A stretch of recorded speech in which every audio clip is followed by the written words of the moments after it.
Ola, bo día. Chámome Alejandra e hoxe vou vos falar de Iridium, de Francisco Castro.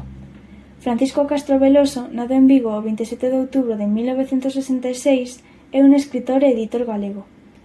Estudou filosofía na Universidade de Santiago de Compostela. Traballa dende hai anos como cronista cultural en varios medios galegos, e na actualidade na editorial Galaxia.